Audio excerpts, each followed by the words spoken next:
Ladies and gentlemen, we are back. I've seen people with one right enemy be driven for 20 straight years, but I cannot tell you how important it is to have the right enemy. Do you know the Apple screensavers? There's no way this is real. Yes! Thank you. Now, listen, End the debate. It's over. He wakes up and he's just in work mode every day, and I'm like, when are you just gonna be like, Do you see him enjoying it? This thing got serious very quickly. Do you think the refs helped the Chiefs actually?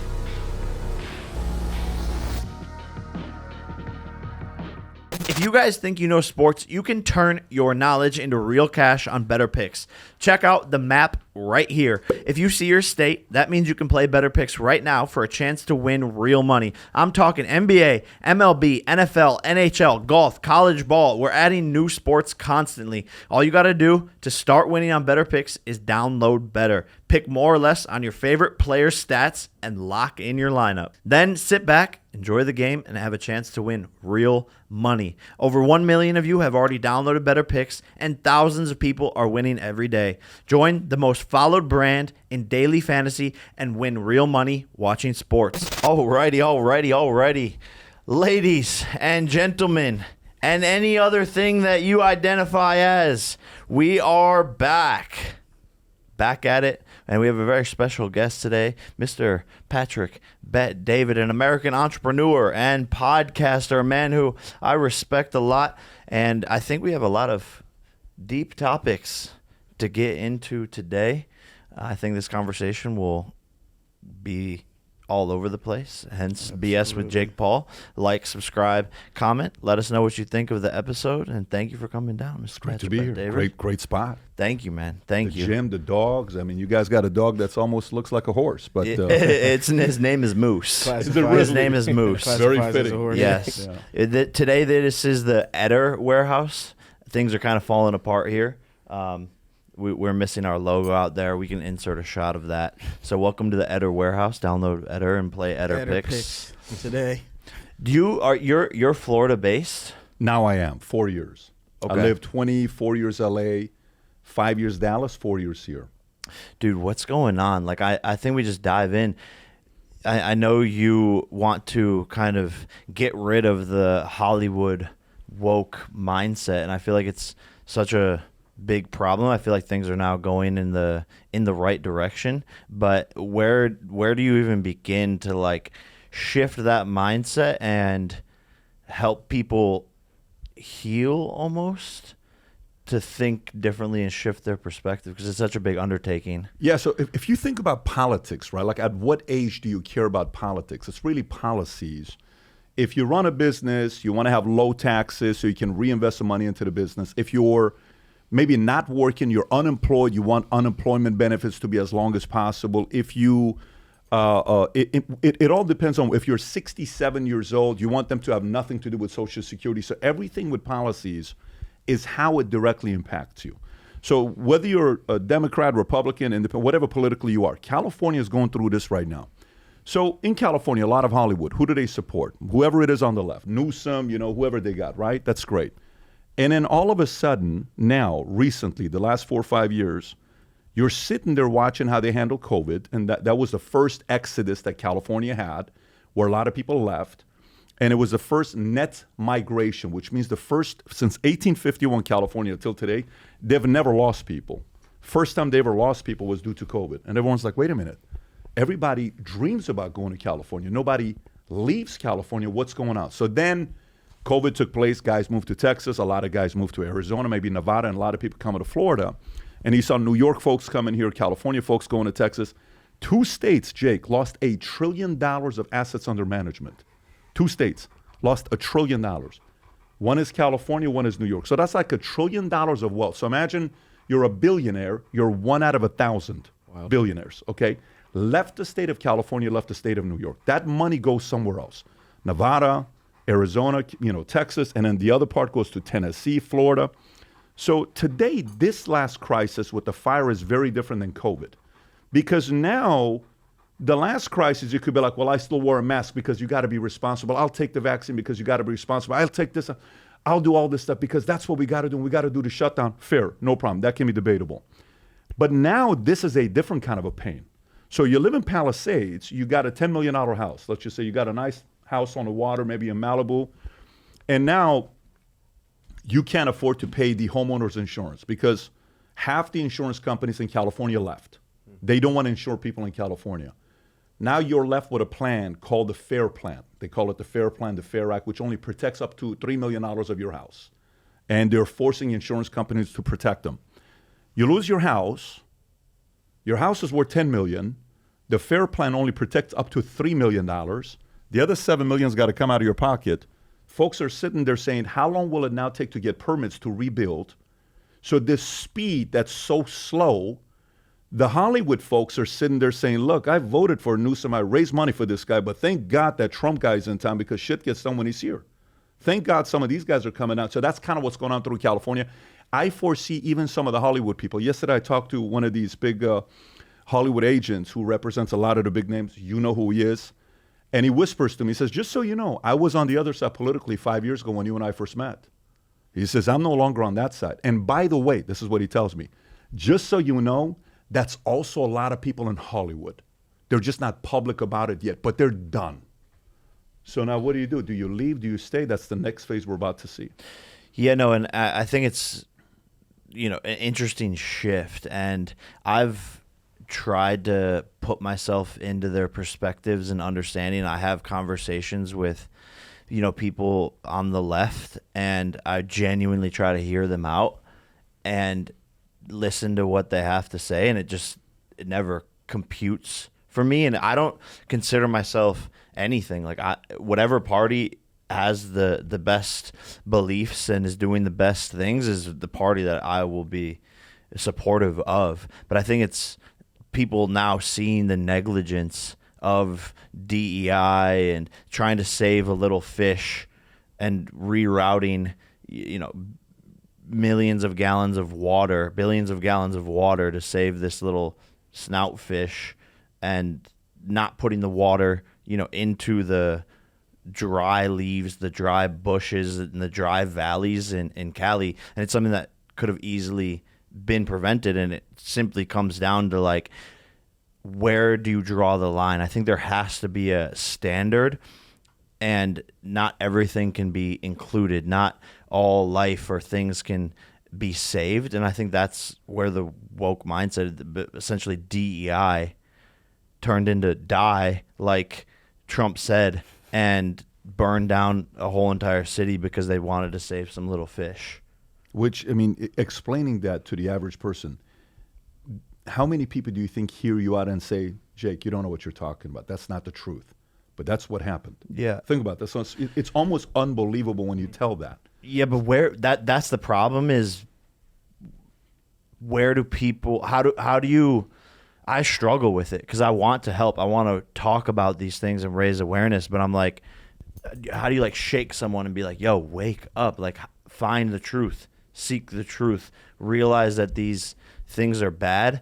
But again, when I talk to, it's actually someone here in this office, I talk to him and he's very left wing, and I'm like, oh, you're just delusional. Like I don't know how to get through to you, and it really bothers me because I want to help people, and that's why I kind of target my messages towards kids, because I think their mindset could still shift and they can like see what's happening.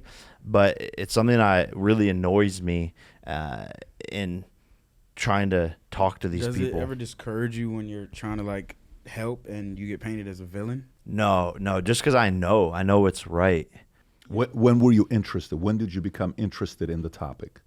Well, I've always been interested in politics. I think my father is very, very political. And since I can remember, he was just always talking about what's going on in the world and informing me. And we would watch every presidential debate growing up. Since what age? Since 13, 14. You and Logan, both of you.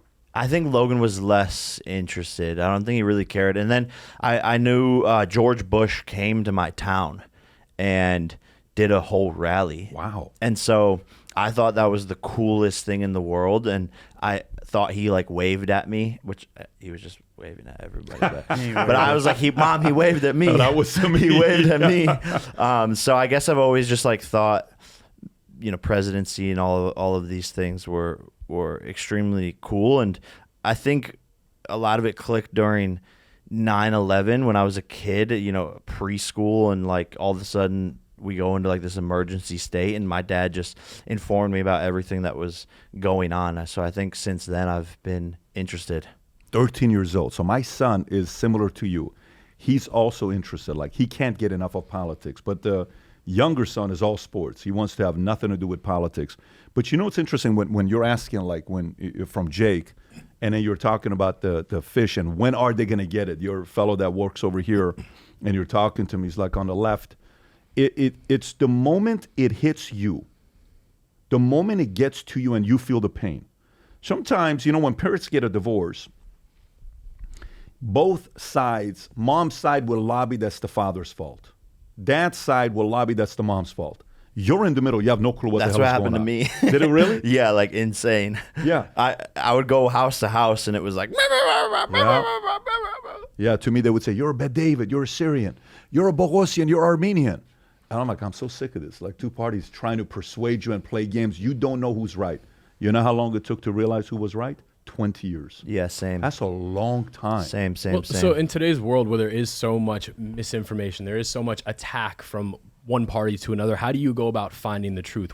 How do you decipher what's true and what's not? What sources do you trust? I mean, bro, I was raised very left, like from a crutch mindset of like my father relying on government benefits and like just everything poverty wise. I feel like it like takes away the idea of like hard work and like what a parent should instill in you. And then I got around you guys and it was like indirect teachings. I just learned like that's not the way to think. Like, you guys never even tried to sway me into having a specific belief or like getting me to believe this is right and this is wrong. It's just being around people who believe in hard work and live in a black and white world. I got to see like, oh shit, my father was out of his fucking mind his entire life, Well, for Patrick, you a lot of what you do is speak for a living, and you're a trusted voice in the world. So you have to kind of hold that responsibly even more serious than the rest of us. So how, for you specifically, how do you go about finding your information and who do you trust? Great question. I like debates. So, for example, like if we say the camera's off and we're talking about any issue, I don't care what the issue is. Basketball, greatest basketball player of all time. Who's going to win tomorrow? Did the refs cause the reason why the Chiefs are this far? And is that really why the Super Bowl tickets are the cheapest they've ever been? No matter what it is, I want to debate. What do you think about that's actually interesting. I actually Chiefs? want to know, what do you think about the refs? So what I think about is, why are the prices of Super Bowl down 58% while people have more money today? Why is it down 58%? Why would you can buy a Super Bowl ticket right now for $3,100. 50-yard line tickets last year were $58,000. This year's $24,000. Why is it so much less? So why are people not wanting to go to the big game? A lot of people are like, I'm just going to stay home and watch a game at the house with the friends and family. I'm not going. Could it be because they feel like there's favoritism towards the team? I don't know. Could it be because they're tired of the same team winning? I don't think that can be the case, because when Michael was winning his last one, I think the most watched finals of all time was the 98 finals, which is him against Malone. So it's not about people winning back-to-back. And same with the Patriots going in a bunch of times. So that's right. I do think media, every form of media and sport is becoming less valuable because it's so much more competitive, and there's so many more things to distract people or to watch. You can go on TikTok. People like watching from the comfort of their home, having the snacks, having the food, not having to travel and do all of these things. So I think that's part of it, a small part of it. But do you think the refs help the Chiefs actually? So I had Tim Donahue on the podcast. I don't know if you know who Tim Donahue is. He is the guy that went to jail. He was one of the biggest refs in the NBA I've ever. seen This that guy doc. goes to jail. It's a great documentary. And so he gets linked up with the Italian mob, and he realizes the biggest difference in a game, you don't need 18-point difference. It's 2 plays to ruin momentum. So let's just say if they scored 6 points on me back-to-back, call a ticky-tack foul or whatever to piss him off, get under his skin. He misses the shot. I come back, momentum is done. He said, when you had to ruin a game, we didn't have to ruin the game in a big way. It was 2 calls. All it takes is 2 calls to irritate the opponent. Now, saying that's happening, I'm not going to take away from the greatness of Patrick. This guy's, watching him doesn't make any sense. The plays he makes, you got to give him credit on the way he plays. But I think if Eagles come out and they do something like the way they did to Washington, 55 to whatever the score was, 24, I don't know, the score was insane. But for Chiefs, if the Chiefs want to silence everybody, I feel they need to win by 2 touchdowns. If the Chiefs win by 2 touchdowns on Sunday, no one can say anything. But they got to win by 2. If it's a 3-point game, whole Twitter is going to be on fire, talking about the refs are back at it again, all this other stuff. But going back to answering your question, I think it's debate. You know, one time I had R.F. Kennedy Jr. on our podcast the first time, and I was more curious about his family and how they were than I was curious about COVID and all this other stuff. So I said, what was it like having your father, RFK, the original one that almost became the president? What was it like being part of the Kennedy family? He says every night was a debate. Every night was a debate. He would say, so why do you think LSD shouldn't be legal? What's wrong with kids having access to drugs? And he would make us debate. Every night, the whole thing was a debate, teaching debate, constant. So I think the more we're watching right now, debate, that's a good thing. It's tough today with social media because you have the opportunity to lie. You do. You have the opportunity to exaggerate. You do. You have the opportunity to create propagandas. You do. Very effective. It's a great business model. And, you know, deep fakes, you can do all that stuff. But you know what also happens? Say you fool me and I fall for it. And I say, oh, wow, no, I'm going to vote for those guys. They're the right people. These other guys, all they care about is the rich people. And then all of a sudden, 4 years later, I'm like, you lied to me. You lose them permanently. And I think what happened the last 4 or 5 years, the lies got exposed in ways that 51 secret intelligence officers said that there's nothing in the laptop. They all lied. The 35 million, Russia collusion, they lied. It was a $35 million scandal by Hillary. Trump's going through this. All those lawsuits are backfiring. So now if I supported you and I gave you money and now you do that to me, I'm like, I'm done with I can't trust you anymore. Here's the problem, though. I don't think people are willing to accept that they're wrong, and then they stick with their pride. The reason why 60 million votes for Kamala, 66 million for Trump, that's still a fucking close spread. And even something that they hang their hat on all the time is like January 6th. And it's like the one sentence debunk to January 6th that they always bring up is Trump tried to get 10,000 National Guard troops to be there at the Capitol that day, and it was turned down. That eliminates the whole entire January 6th debate, and it's like, no, let's bring that up. Let's hang our hat on that. Let's keep on doing these things, and that's where I worry is like there's just too many people caught up in their pride and not willing to be like, oh, I was completely I'll give you two wrong. answers to that, and that's a very good point. So I'll give you 2 things. One, to me, early on, about 15, 16 years ago, I wanted to know if you were a math person in high school or if you were an English person in high school. Okay, so you know how you talk to somebody, you're like, you like math? Oh, I hate math. Or you talk to somebody, you like math? I love math, right? Okay. So they measured what percentage of public school teachers, what percentage of the money goes to the left or the right. Public school teachers, K through 12. English teachers, 98% of English teachers in public school gave their money to Democrats. 98%. The only one that dropped to 87% was math. And why is that? So this is the part that you have the left brain, the right brain, right? The right brain is what? Creative feelings, make me feel good. I don't care if it's right or wrong. Just make me feel like it's the right thing we're doing. Make me feel like this is the right policy. But the left brain sits there and he's like, that just doesn't add up though. So either deep down inside, if a person that's super logical, but they're insecure and they want to make everybody happy, they won't go and vote the other way.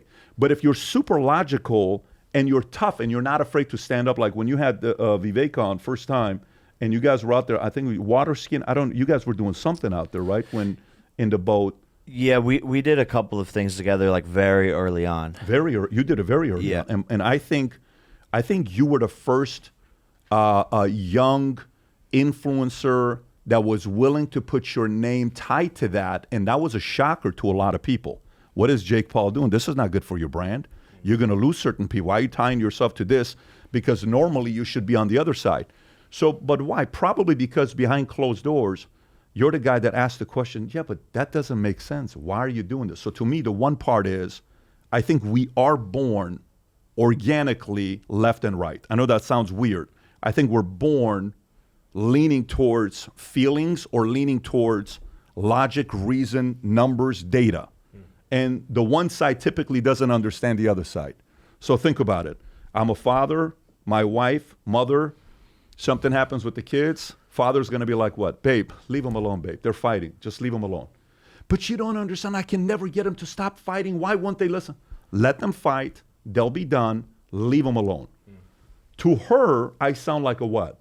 What kind of who thinks like that? They're hurting each other. To me, she looks like, dude, stop being so soft. But guess what? We almost need a little bit of both.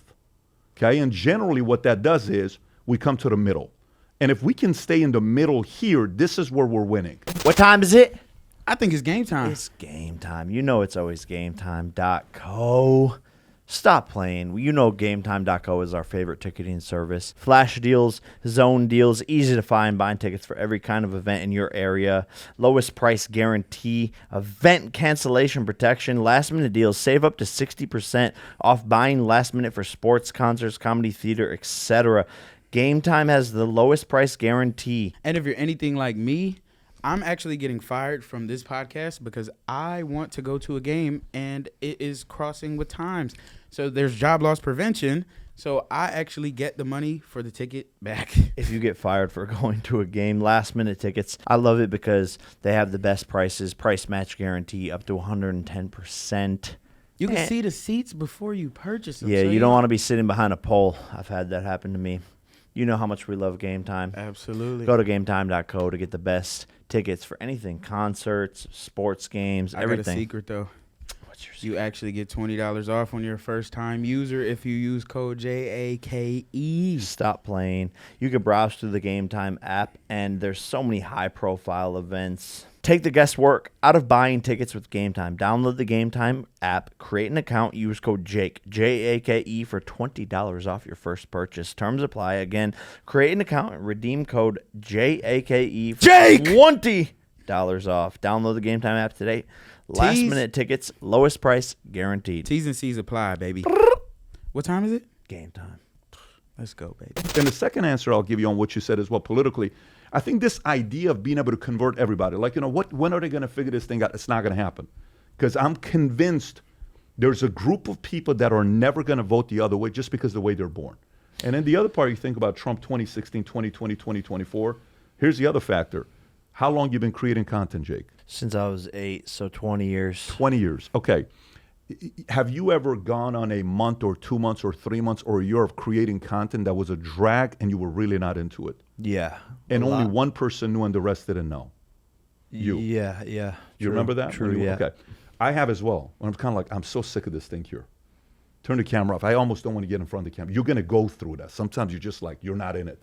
This happens in marriage. It happens in business. This happens in life. This happens in everything you're doing. You're going to go through that season. Okay. I think Trump went through that in 2020 because the way Trump campaigned in 2016 was the dream. The way Trump campaigned in 2020 was about the fact that it's not fair.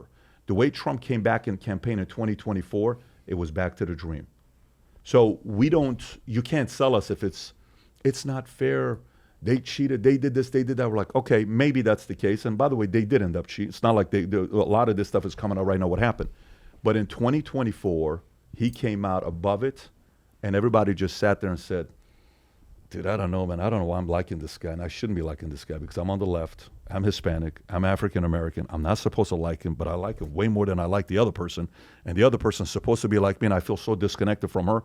I think those two things is what happened recently. But yeah, no, agree. But I think that's an inherent problem is like looking at someone regardless of their color, red, green, or purple. I want the best person for the job. And I think that those certain people are indoctrinated to hate, and it's like that's just not the proper way to think.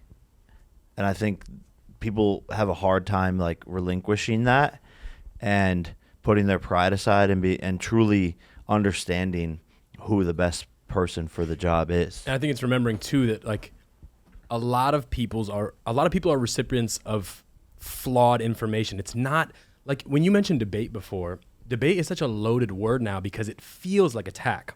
Where when you talk about RFK and his household with his family, who he clearly loves and cares about, they have debate, a healthy debate. That's not a very common thing anymore. Right. So because it's become this attack, a lot of the information people are receiving is flawed information to begin with because it doesn't have the purest intentions, right? It's like, I'd rather be right than find the truth. So I'm going to do whatever it takes to make you seem wrong. And then there's people online consuming these attacks rather than healthy debates. And so their perspectives of the truth is flawed to begin with. And that's why I asked the question about where do you find your information, because it's all so muddy online right now. No, you're right. But okay, so, and I don't mind that. I consume it from everybody. I'm like, what is this guy saying? Wow, very interesting point. Let me go verify it. Oh, the story is true. That is actually what they did. You got to be kidding me. So they did. Why did they do this? And let me go a little bit deeper here. This person said this, and who disagrees with them? So let me go read the comment section on the bottom. Okay, they're attacking him this way. Okay, that's just a direct attack. They don't like him. They're calling. So any of this stuff, you're a bigot, you're a racist, you're a con, you're this, I'm skipping that. I'm going to actual comments that are valid based on data. Then I'm like, let me go to this article. It's not hard to do it today. You can actually do it easily today. However, this the one thing that we don't spend enough time talking about. So I read a book called Power versus Force many, many years ago, 20 years ago. And it talks about the calibration, the level of consciousness of the individual, of a family, of a country, of a sports team. And teams have consciousness. It's very interesting when you watch a team, a crew, an army that's walking in. They could be smaller, but you feel how they feel about themselves. And you can see another group that's bigger, wealthier, bigger budget, but they don't have that camaraderie. They don't have that connection. They're seeming weak, like they're against each other, right? So the consciousness at the lowest level, in order for somebody to really be able to see through BS, you have to have high enough of an identity to be able to reason. Most of us don't work on our identity. So if you look at somebody that makes money, Jake's made a lot of money in his lifetime. And you'll see a lot of guys that win the lottery. What happens within a couple of years after they win the lottery? Most of them file bankruptcy. A lot of them commit suicide. Why? You just gave $50 million to an identity of a person that's accustomed to making 50 grand a year. Dude, you can't do that. You just killed this person here. They didn't earn the 50 million. They gambled on that 50 million, which nothing wrong with that. There's an element to it, but identity needs to increase. So in order for us, Jake, to get this thing to change politically, I feel one of my friends who runs a transportation company, they do about $1 billion a year. This guy was the Michael Jordan of our high school. Phenomenal guy. Love this guy. We're very good friends since we were 13 years old. One day we're talking, and I told him, I said, listen, have your guys start reading books, business books. You got to increase their identity. You got all these managers and executives, they're thinking too small. They got to be thinking a little bit bigger. Give them this book, give them that book. So he starts reading, says, oh my God, this is great. He gets all his guys start reading. Then all of a sudden he notices his guys are starting to question him a little bit. And he says, I don't like that. I said, why are they questioning you? Well, I don't like the fact that they didn't question me 2 years ago. Now they're all starting to question because of a book they read. I said, that's good. Because you're increasing their level of identity. In America, when's the last time you saw a governor or a president or anybody talk about read these 5 business books, read these 5 money books? Why not? Because if the populace's identity goes up, they're not going to sit there and take it from you. And I think that's what happened in 2024. I think in 2024, your camp was the one that changed the election. And when I mean your camp is younger males. You are, whether you know this or not, you guys are directly responsible for 2024 because they showed up. Young men are like, why do I feel like shit? Why do you make me feel like I'm a bad guy for liking women? Why do you make me feel like I walk on water for wanting to make more money and I have dreams? What's wrong with that? Dude, I'm so sick of this shit. The identity came up. So the more the identity comes up, you cannot control people with high identities. My dad told me that severely influenced the 2024 election. I didn't believe him, but now I believe it. So Your because dad is right. Patrick Bet David told me.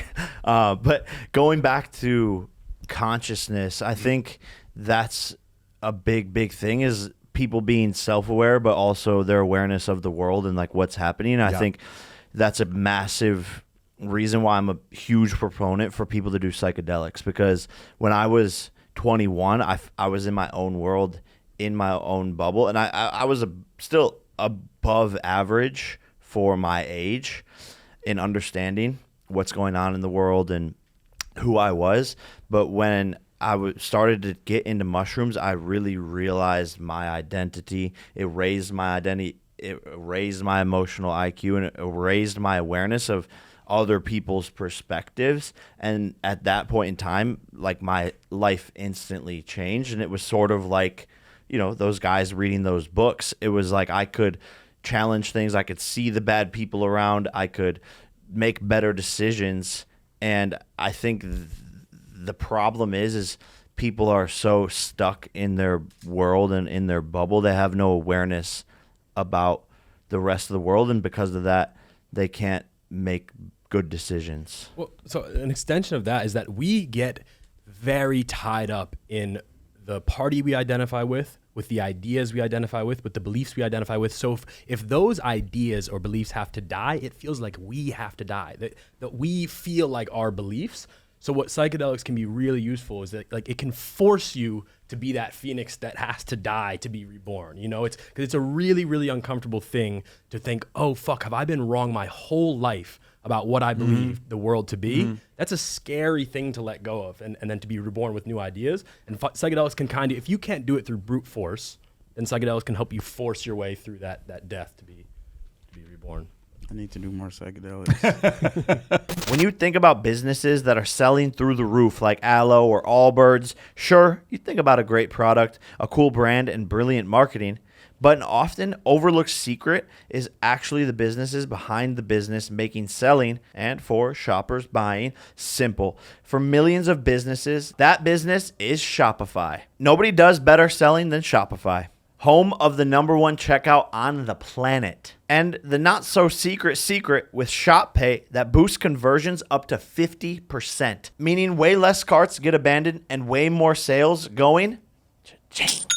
So if you're into growing your business, your commerce platform better be ready to sell wherever your customers are scrolling or strolling, on the web, in your store, in their feed, and everywhere in between. Upgrade your business and get the same checkout Aloe or Allbirds uses. Sign up for your $1 per month trial period at shopify.com/BS, all lowercase. Go to shopify.com/BS to upgrade your selling today. Shopify.com/BS. Well, I'm curious of your thoughts on psychedelics. Okay, so I was going to say something. I was just waiting because I felt like he was on psychedelics for a moment. I wanted to hear if he was going to say anything. Jasper was too quiet. No, I'm being a sponge. I watched the DJ Vlad. I appreciate you. Video earlier. The DJ Vlad one? Fucking awesome. That was great. You're being a sponge right now. I appreciate you. But I would tell you this. So psychedelics, I'm like the last person that, like, the last time I had coffee, I was 25 years old. Wow. I can't drink coffee. If I drink coffee, it's a bad situation because I'm already so wired. I don't need that. So I don't drink. I have to lower whatever intake I take that has caffeine because I'm nonstop wired the way that I'm. So I know myself. But I will tell you, you can replace psychedelics with, change the word, anything that can make you have a paradigm shift. So what makes us have a paradigm shift? Psychedelics is one of them. You've heard Steve Jobs talk about it. You've heard Rogan talk about it. You've heard a lot of people talk about it, right? So there's credibility in what's been done there, and to some, that's results driven. But one of the things I would tell you, did you ever watch the Joe Rogan podcast where Brian Callen says, I swear, if he said something like that to me, I would punch him in the face and I would do this. No, you wouldn't. And then Joe's like, no, you wouldn't. Yeah. And then you're like, no, I would punch him in the face. You know what I would do to him? You know what I would do to him? He says, no, you wouldn't. He says, you see, that's the thing. You're around friends that allow you to talk like that. You can't talk like that. So in that moment, it reminded me with my friendships. I'm 27 years old at a friend of my house This guy in our school was the most competitive kid in school. Like you said, this guy's going to take over the world. And I'm at his house. He just got his kitchen done, $75,000. He's telling me about how amazing his kitchen is. His wife is there. We're probably 28. My wife is in the room, girlfriend at the time. We're about to get married. And he says, let me tell you about how amazing my life is. I said, how amazing is your life? He says, bro, I go into the office at 10 o'clock. I come home at 2 o'clock in the afternoon. I'm making 30 grand a month. I got the most incredible life. I don't work but more than 4 hours a day. I said, really? I said, you sound like you're bragging about it. He says, what are you talking about? I'm living a dream. I said, that's the dream? I said, I'm so disappointed in you. He says, why are you disappointed in me? I said, how do you go from being a guy that was the killer to now you're bragging about not giving your best and you're making 30 a month? At 28 years old, I said, what would happen if you were working more than that? What would happen if you gave your best? This is it. You're 82 years old now officially at 28 years old. You think God just put you here for you to stop doing what you're doing at 28? This is it, all the talents you were given? I said, you know how much you're insulting whoever gave you all that talent? I said, I don't know about you. I'm very disappointed. We got into the biggest fight till 2 o'clock in the morning. I'm talking the biggest fight. Wives are going out because they're uncomfortable with we're both high ego, high competitive guys. I leave. Year and a half, I don't hear from this guy. A year and a half. And I know he's pissed. Year and a half later, late at night, I get an email. And the email's one of those, you know, those long emails from him. And not a single day has gone by that I haven't thought about that day that we talked about, the conversation we had in the kitchen. He's telling me this story. He says, you were right. I don't know why I got soft. Money made me soft. I'm getting back engaged. And let me tell you what happened from the last time you and I spoke. We're not doing this. We're not doing that. By the way, this guy I just told you about, he's the same guy that's at $1 billion. He has a transportation company. But guess how he is with us when we go out? Everybody calls each other out. He'll say, I don't agree with you, Pat. Let me tell you, maybe you have too many people that agree with you. I don't agree with, and that's what's needed.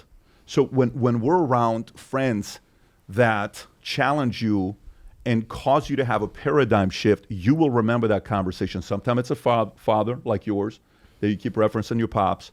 Sometimes it's an older brother. Sometimes it's a teacher. Sometimes it's a random person you meet at a party that whispers something to you for like 7 minutes and you walk away for a month. You're thinking about that 7-minute conversation like, what am I doing? What was that all about? I'm wasting my life. I got to do something with it. But there's multiple ways of having a paradigm shift. And sometimes, no matter what level you're at, no matter how much money you're making, sometimes that person that you know can get the... Last night I took my son, Dylan, 11 years old, who's a soccer guy, and he's obsessed with soccer. Last night, about 9 months ago, I took him to a soccer tournament in Naples, and they played against this team, and they lost 9-0. They got their asses handed to them. From the moment the game started, Jake, I knew these kids were at a different level. It was just so obvious. You know how in kids, ball's in a corner, coach tells you, kick the ball out. And you kick the ball out so, you know, you don't have to worry about somebody scoring a goal. This coach is like, you better not kick the ball out or I'm someone take you out. Get out of the corner, 2-on-1. Get out, find a way to get out of it. I sit next to a father who's recording it with his phone. I said, which one's your son? He says, number 10. Number 10 is what? The best player on the team. I said, he's your kid? I said, yeah. I said, so tell me, there's something very different about this team. What do you guys do here? How often do you guys practice? He said, oh, we don't practice, we train. I said, what's the difference? He says, we train 4 hours a day with our kids, 5 days a week. They're all homeschooled. It's 80 kids that are coached by him regularly, 4 hours every day. I said, why are you guys so good? He says, oh, last year we were #1 worldwide. Really? For this age? Who is the coach?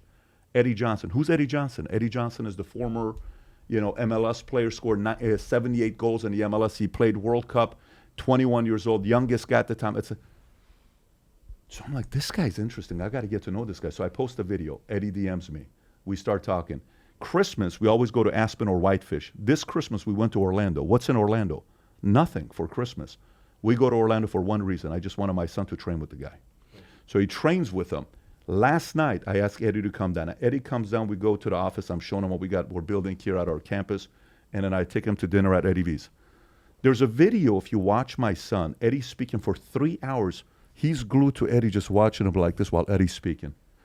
And when the conversation's over, we walk away. This is what made him unique. This is why I love guys like this. We need more men like this. Come home. What was your biggest takeaway from dinner? That I just love the way he talks to me. How does he talk to you?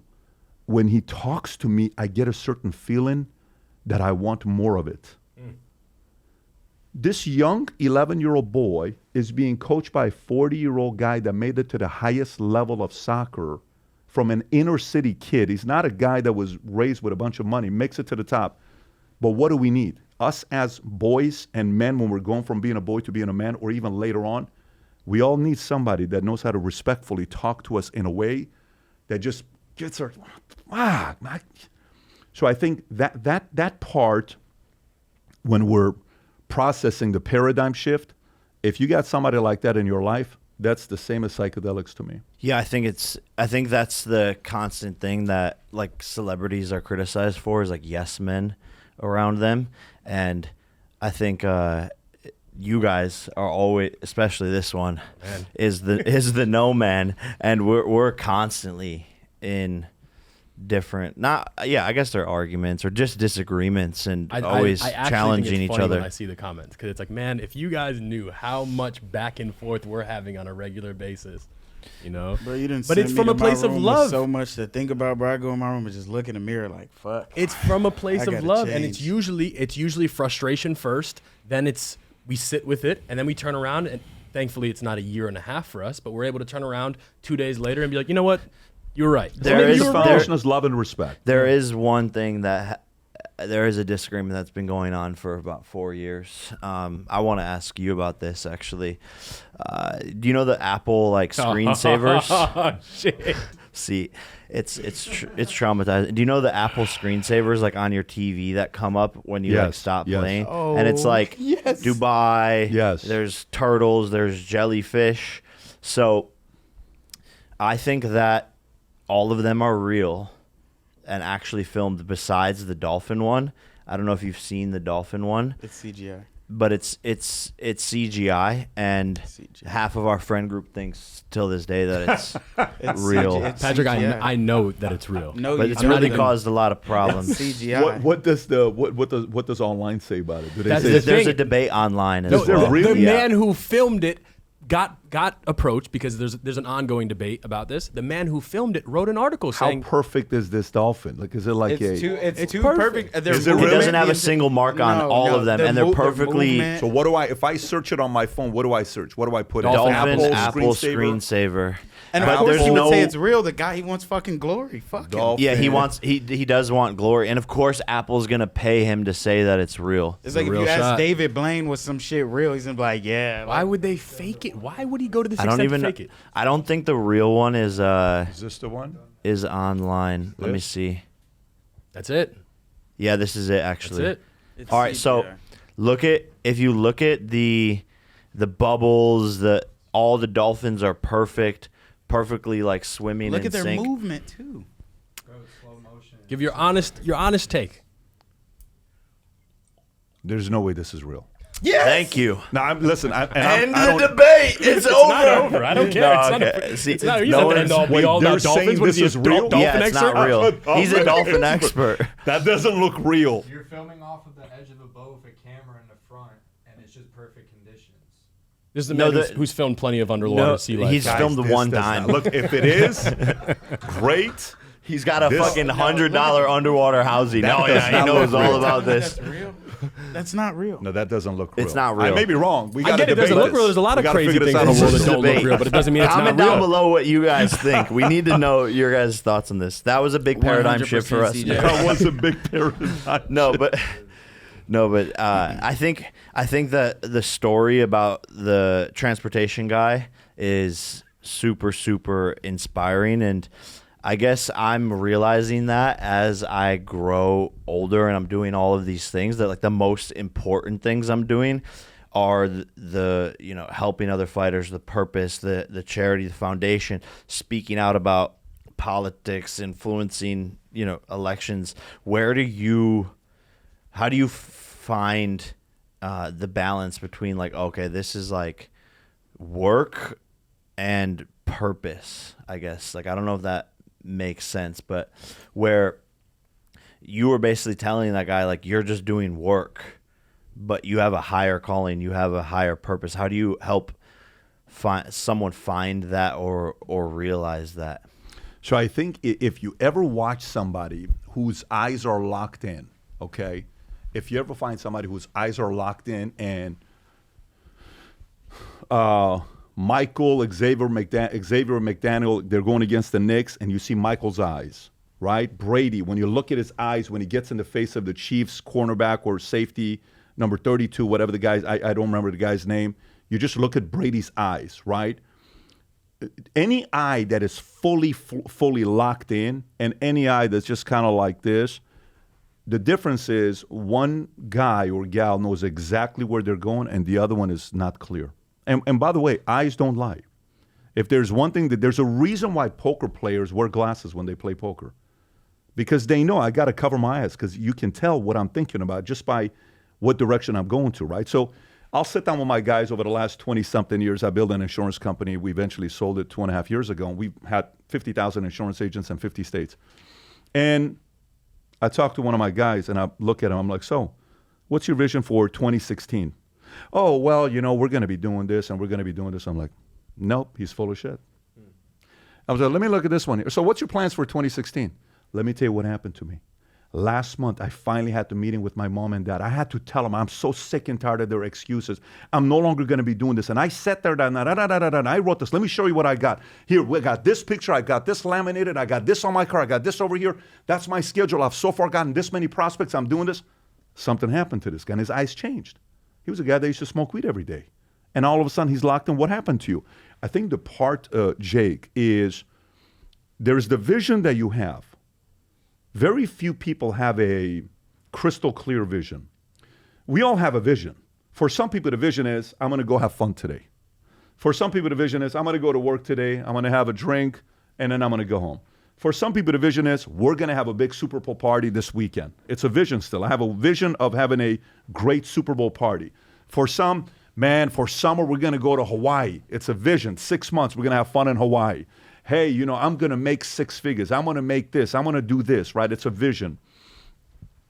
And then every once in a while, you come down where you meet somebody that's got a 10, 20, 30, 40-year-old vision. And then to everybody, that guy seems like he's full of shit. But he's living in a future truth. What's a future truth? A lie today that's going to be a truth in 20 years. And everyone's like, whatever. You're so crazy. He's insane. He's just doing this. He's just doing that, right? But the person with a clear vision, 99% of the world cannot understand. You just cannot understand them. And how often do we really sit down? Even right now when I'm talking about this vision, how many people actually sit down and think about a vision? For me, since I was a kid, I wanted to be a father. My father and I have a very good relationship together, so I wanted to be a dad. And if I had it my way, I'd have 20 kids. My wife would stay pregnant for 20 years straight. I just absolutely love kids, right? I love kids. I'd like to be able to, call the restaurant and say, we're coming down tonight, party of 24, right? You guys doing a big party? No, it's just a family going to dinner, right? Something like that. But we're not living in the Middle East where that's possible. We're living in America, and I'm not in Utah. So, I have to kind of figure myself out.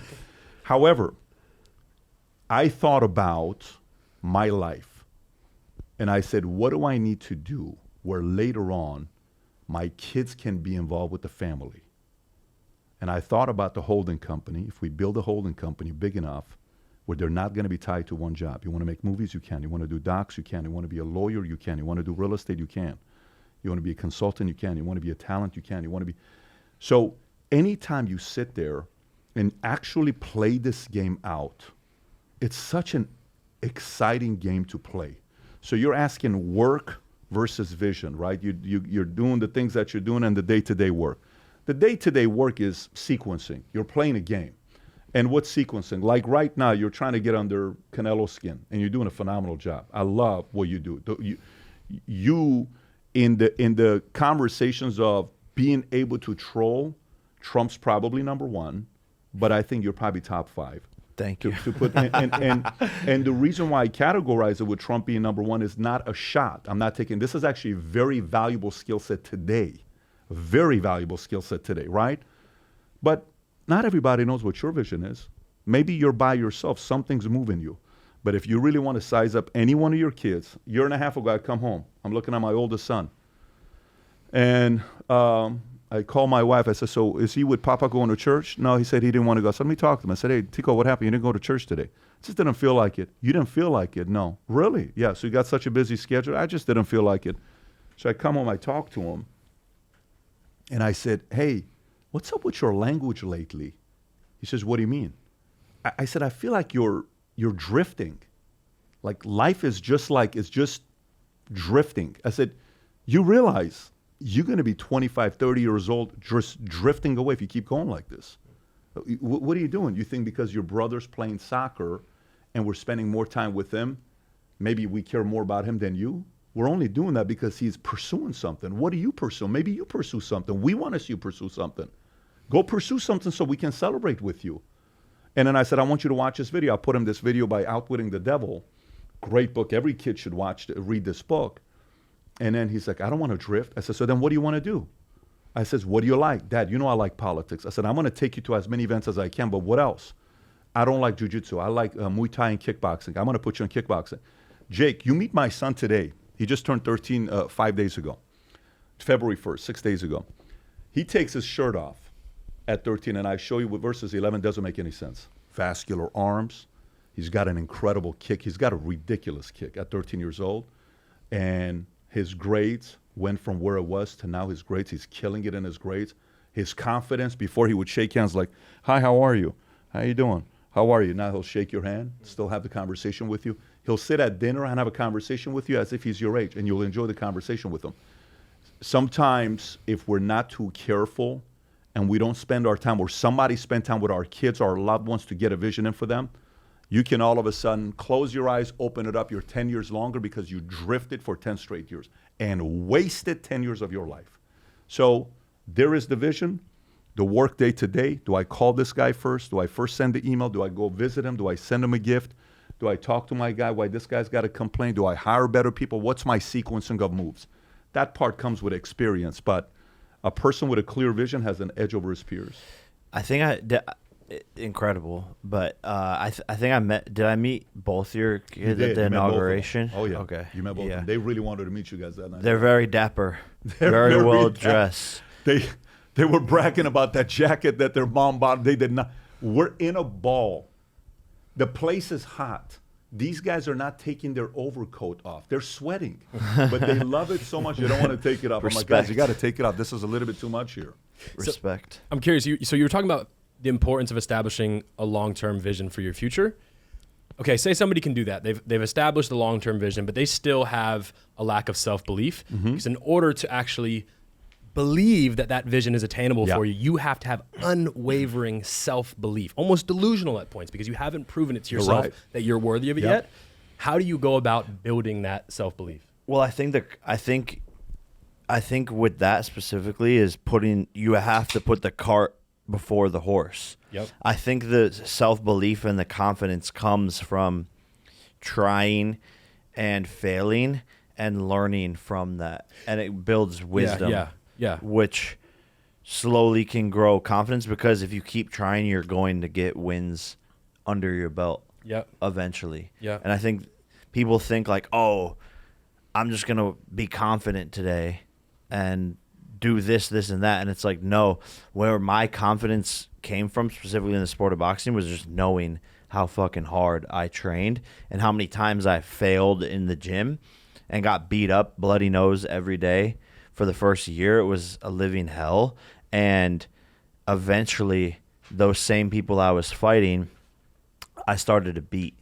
And that's where I realized the confidence and the self-belief. But you know what the question is for? Here's a question for Jake. I'd be curious to know what you say. I think what would be very useful for people to hear is your first fight. Everyone's mocking you. Everyone's making fun of you. Okay? How do you, in the moment that you know long-term what your vision is, like, I'm going to fight real guys. You fought Tommy Fury. That guy's a real boxer, okay? So, and he comes from a family of who? Real boxers, okay? So then people are watching and they're like, holy shit. So how do you go through that 3-5 year period of when everybody's questioning you and saying, yeah, he's just trolling, he's not real, he's not doing anything, boxing is not. How do you handle it during that period? No, it's what you said. I think my best skill is being a visionary. I already know exactly what I want to do, the life that I want to build, and where exactly I want to end up. Out to currently the year 2040 is where I have my plan set to, and the vision. And it was the same thing on YouTube when I said, I'm going to be the most watched YouTuber on YouTube.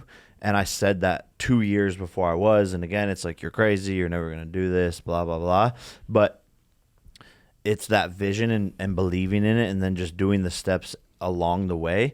And even when I told people in my high school, I'm going to go to Los Angeles, I'm going to be an actor, it's like, ha, ha, ha. Yeah, right. You're going to fucking fail. All of these things. But every single time, the visions have come true and even greater than what I could have expected. And so for me, I had already done it a bunch of times where no one believed in me, but I had the vision and it came true. So in boxing, it was really no different, and it's still not different. I mean, if you look at it, 3 years ago, 4 years ago, calling out Canelo, it's like, yeah, right, ha, ha, ha, you're an idiot. And then, up until the 1 yard line, we had our fight scheduled for May 3rd, and then he, did some shady shit, took hundreds of millions of dollars from a foreign country to not fight me. It's a whole spiel, whole long thing. But yeah, I just always have that vision and fully believe in it and know that I have the talent and skills to make it all come true. So the vision allows you to tolerate the pain. Yeah. And you don't have that, you can't tolerate the pain. And it's delusional optimism as well, I think, until you're not delusional all of a sudden. So that's what I was going to say. I think you guys might not realize it because you've been doing it for so long. You've been operating at a high achieving mindset for so long. But I think the commonality between people like you is that you prove it to yourself every day through your smaller actions. You've built a reputation with yourself that you know when you tell yourself you're going to do something, you do it. That's something as simple as brushing your teeth in the morning, making your bed, getting in the ice bath, going to the gym. Once you do that enough time on the small ones, you start to build this reputation with yourself of, oh, I'm somebody who does the things that I say I'm going to do. You know what's one mistake a lot of guys make at a young age? So, okay, how many people will be miserable if they try to compare their success to the standards of Elon Musk? How many people? Imagine everybody. Yeah, the guy's worth $500 billion. So think about it, right? I actually do that. But let me share with you where I'm going with this, and you'll see why that's okay that you do that. You'll see why this makes sense. So, okay, how many people are in this room right now? 2, 4, 6, 8, 10. 2, 4, 6, 8, 9, I think, right? There's a 5. Okay, 9 people in here, right? I didn't graduate high school, so okay, so you got 9 people here. All right. So without what could this not be done? Do we need audio? Yes. I'm not an audio expert. Camera, not a camera guy. How about Mike making the Mike? Am I saying the name correctly? Making an introduction, right? Team come in here. If I don't have Tope Chico here, this is going to be a mess with the jersey in the front. What jersey are you wearing? I'm wearing my jersey, right? You told Vinny. But the sooner you can identify the role you play, everybody plays a different role. The sooner you can identify your role and not compare, then you can shine. Now, the problem with this is sometimes you can be delusionally wrong. So I'm 46 years old. What if I'm delusional and my vision is that I write it on my plan, I'm going to be the MVP in the NBA by 50 years old? That's not positive delusional. That's, you have a big blind spot that you're thinking.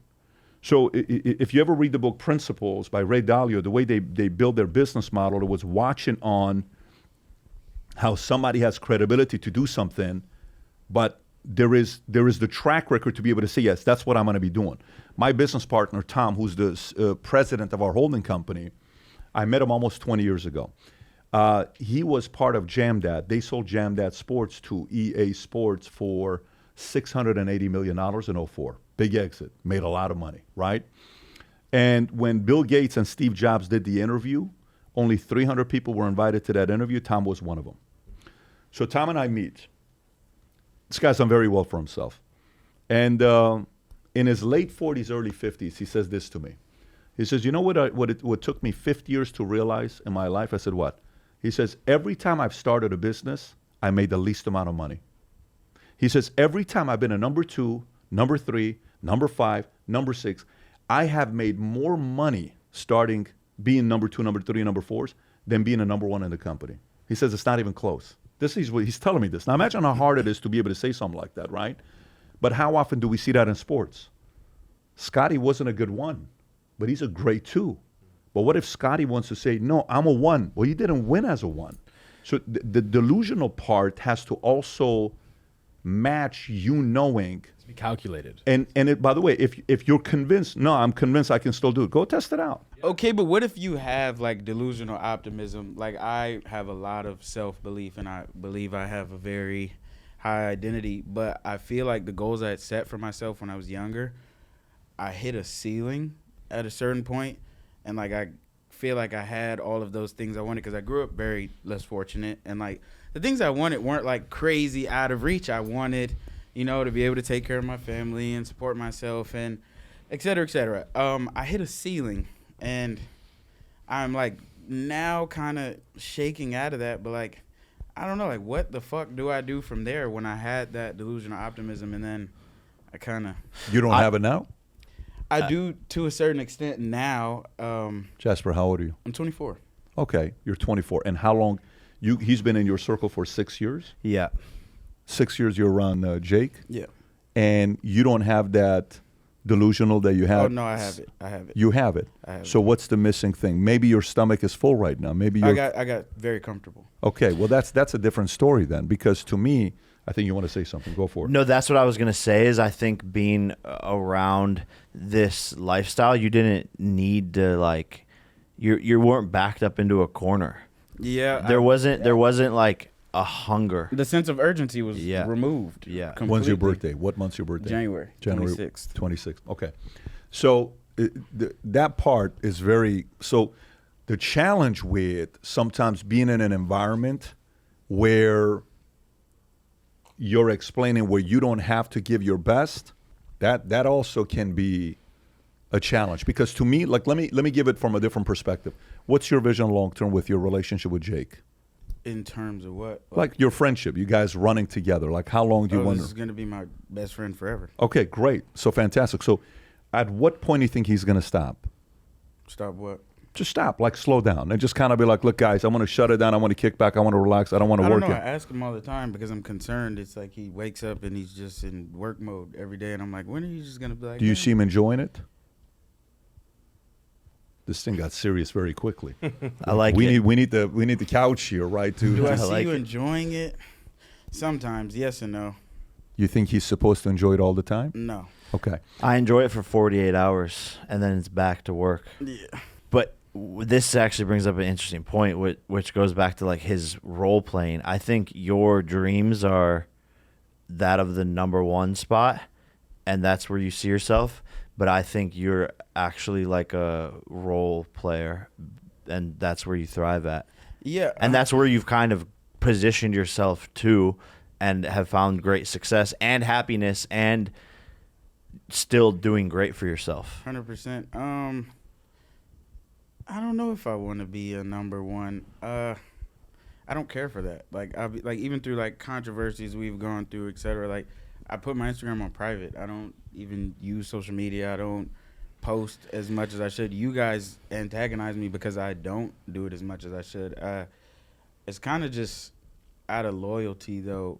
I don't even feel like it's a role. I just love you and like. No, for sure. It's not necessarily a role. I think it's just more so identifying that you fit into a group, whereas like I'm number 1 role player like in the team. No, 100%. I'm team captain. You and I lead. think, yeah, and I think your like goals from a kid were you being like number 1 spot, and I think where you've actually found better success and where you actually fit in the best is actually as it's not like I'm not saying it's like a role player, no, but bro, but I just understand exactly what you're saying. yeah. When's the last time you were number 1? What climate were you in when you were number 1? High school? Did you play football? Did I you? dropped out of school in 9th grade. I think you were number one until like you left LA. When you were whatever age, 21 or I don't know. Yeah, I would say until I was You like were 21. number one. Yeah. Okay. But it doesn't mess with you at all where you are right now. Like you prefer where you I are am right the now than happiest 20. I've ever been Okay, in my then that's entire great. life. I was on drugs when I was 21 and crashed out. Oh, okay. I got a 4-story house and just was doing Molly 4 days a week, letting a bunch of random people move in. I was crashed out junkie and I was 272 pounds, What do you weigh now? like 210. Good for you. Good looking guy, in shape, taking care of yourself. Appreciate No, but I'm gonna tell you. One time I brought, I interviewed 3 Lakers: James Worthy, Magic Johnson, and the late Kobe Bryant. And Kobe was the last interview I did, but it started off with James Worthy. James Worthy, when he was playing in college, with he was the better player than Michael Jordan. So think about it. When he's coming up in college, everyone's talking about him, not Michael. He comes out and he goes to the Lakers. And him and Magic start having issues. And they start having problems. And one day, James comes in and says, look, I'm the number 1 draft pick. I'm the best player. I was the best college player. And this is my team. If I'm going to be at the Lakers, this is going to be my team. And da-da-da-da-da. And Magic one day comes after the game. They're in the locker room. He's telling me the story. And Magic says, James, you have one of 2 choices. You can choose to go to another team and be a number 1, or you can choose to stay here and be a number 2 or number 3.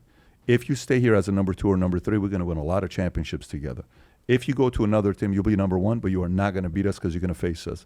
James went home, made the decision, came back. He says, I'm going to be the best 2 or 3. I think they won 3 championships together, and the guy was a finals MVP.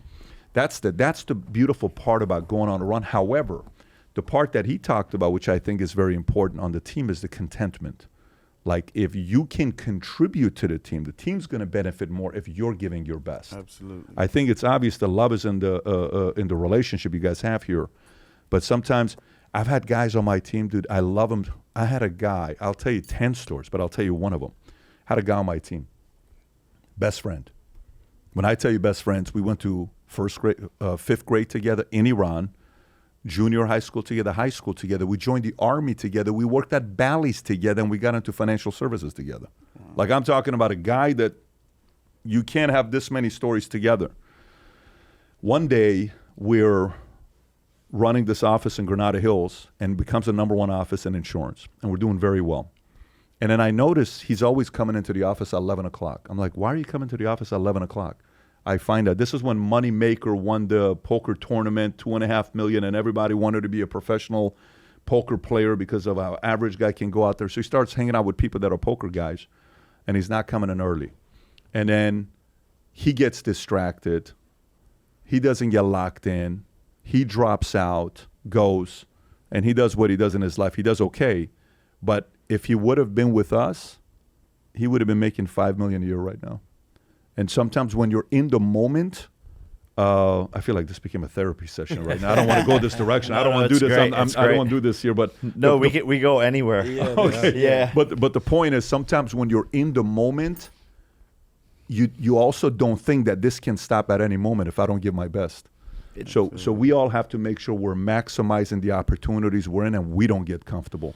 Yeah, it's just, I think the same thing that happened with Kyrie and LeBron, because Kyrie wanted to like go off on his own team and show that he could win a championship without LeBron. I think we all, and like look at where that's gotten as a team, especially because you are truly a great leader. Sometimes you might be out of your fucking mind when you go off on these tangents and you're just in that mode, but you're an amazing leader, and I feel like we all see each other at eye level. There's no like ego or like, you know, like hidden envy or somebody feeling like someone's stepping on someone's toes. I feel like we all meet each other at eye level, and we appreciate each other and embrace everyone. And that, like, I think that's why I fell into like that role, is like I hit my ceiling.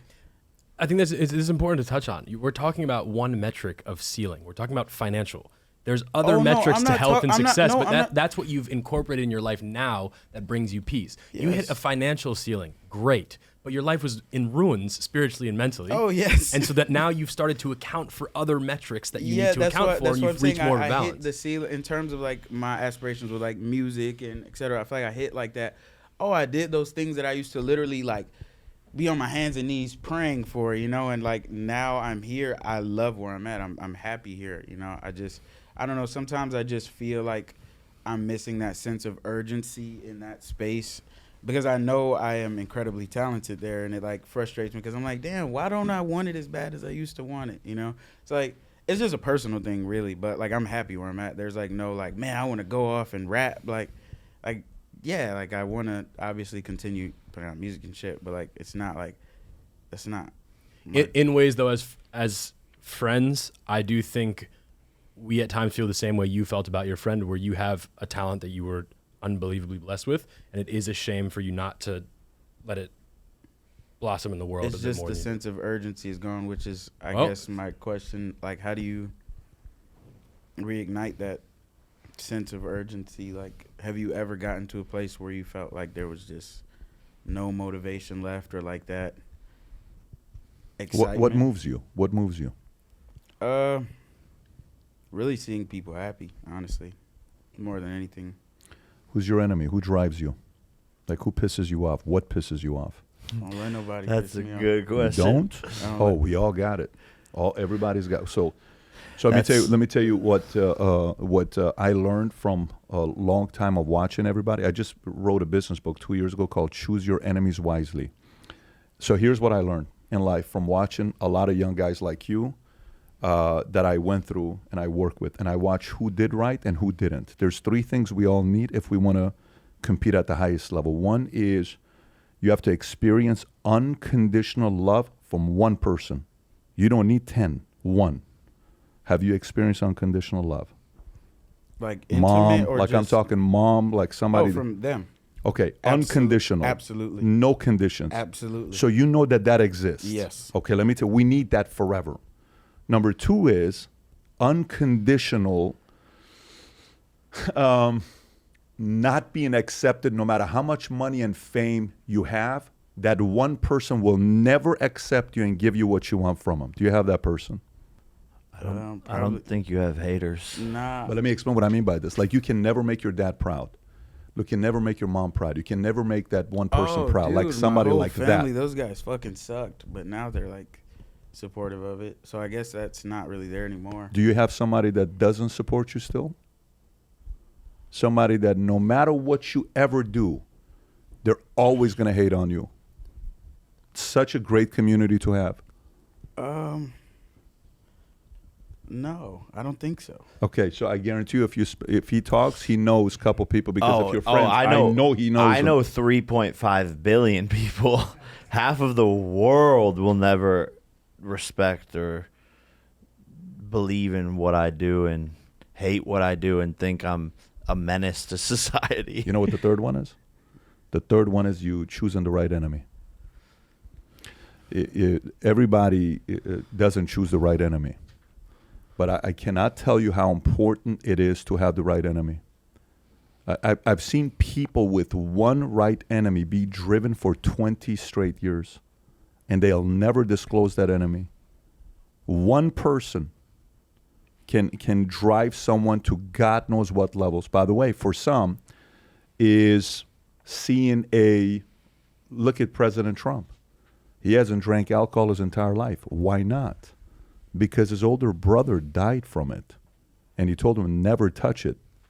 I mean, here's a guy that's partied with everybody, never touched alcohol, never touched drugs. Are you kidding me? Yeah, that's absurd. You have to know. So if you watch some people have you seen the movie, the documentary, The Last Dance, with Michael? You've never seen it? No. Jasper, bro, whatever gotta you watch do, that shit, dude, bro. you got, like that documentary, every one of my kids have watched. When you watch that documentary, you know what you'll notice about him? Michael recruited enemies. He recruited enemies. Like he was one time. I think I might have, yes. One time he's having dinner at a restaurant. They're playing the Supersonics in the finals. Coach George Karl is in the back having dinner. This is Michael, the greatest player in the world. Karl leaves past him, doesn't say anything. Not good night, not good seeing you, nothing. He says that this guy walks past me at the same restaurant and you don't say nothing, I'm going to kill you tomorrow. And that's what he does. So The great ones recruit enemies. Sometimes they don't advertise it for years, and then people find out about like, holy shit, that guy's psychologically off. So to me, if you have the unconditional experience, you know that's out there. By the way, when you have kids, that love is a different love. When you have marriage, it's a different kind of love. But the hate and the enemy, then goes the fire in the belly, and then feel not like much can stop you. I might have been my own enemy. That's a form of an enemy, for by a the very, way. very long time. And that's a like, form I of an just- enemy. I have a lot of peace and like happiness in my heart now. But that would be choosing the wrong enemy. Yeah. Well, what, yourself? Yeah, right. No, But it but the fueled old me. self. The No, old it- self. So to me, so for example, like if you go to, like Alexander the Great, when he died at 33, he had a famous quote. He said, I have met the enemy at his eye. So he met his enemy, and it was himself. That's Alexander. This guy conquered 2 million square miles in the world. No one's ever done that in a hit. Like, this guy was the guy, and he did it at 33. Like, the guy was possibly the biggest thinker we've had in the history of, period, history. But he knew his enemy wasn't anybody else. It wasn't the other guys. It was himself. So for you, it's painting that picture of what that guy's. I'm never going to get back to that, right? So the possibilities of getting back to that is what? One bad decision. One bad decision, your life is back to that place again. 100%. So it's a reminder. And look what happened to his eyes real quick. Just look at his eyes. Your body language has changed. Wait, what? I'm telling you, look at his I body don't language, like right? that because I'm not good with my eyes. No, but do you know see that. what happened to his body language? Like, even he just kind of got a little bit fiery right now because you went to a place. I don't know where you went to. I don't know where you went to at 18, 19, 20. I'm ready to run through a fucking brick wall. I guess I just started thinking about how I used to be. I used to be very like hateful. I was very angry. Very No, you don't bitter. want that. Not like bad. Well, though. so I was going to ask about that. Okay, so you're talking about, to tie back the vision of the future, you're talking about two different motivating forces in life. You have the enemy who's behind you that's propelling you forward. You have the vision of the future that's drawing you towards it. So there's two forces at play moving you towards the future you want. Is one better than the other? Is it dangerous to rely on the chip on your shoulder regarding the enemy? Is that a dangerous thing to lean into? Because then do you end up spiteful? Do you end up moving? So check this out. It's all on your personality. So, for example, you ever have people that have allergies? Yeah. And then you're like, we have a friend that we go to a restaurant with. Every time we go to a restaurant, we're like, do you guys have any allergies?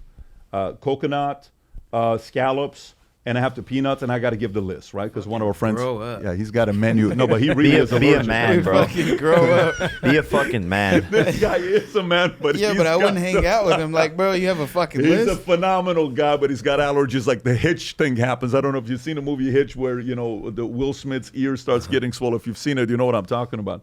But no, to me, it's if you notice it's bringing the wrong guy out, you got to pump the brakes. If you notice it's bringing a right thing out, great. You can have two people in your life. Okay, let's just say you're married, and you're going home to your wife after work, whatever you're doing, okay? You notice all of a sudden this one friend that hasn't been in your life for 10 years reappears. And you go home to your wife for 1 month straight, you guys are fighting every day, okay? He leaves. You don't see him for 2 months. You notice you go home, you and your wife are not fighting anymore. One person can ruin your life or bring out the best in you.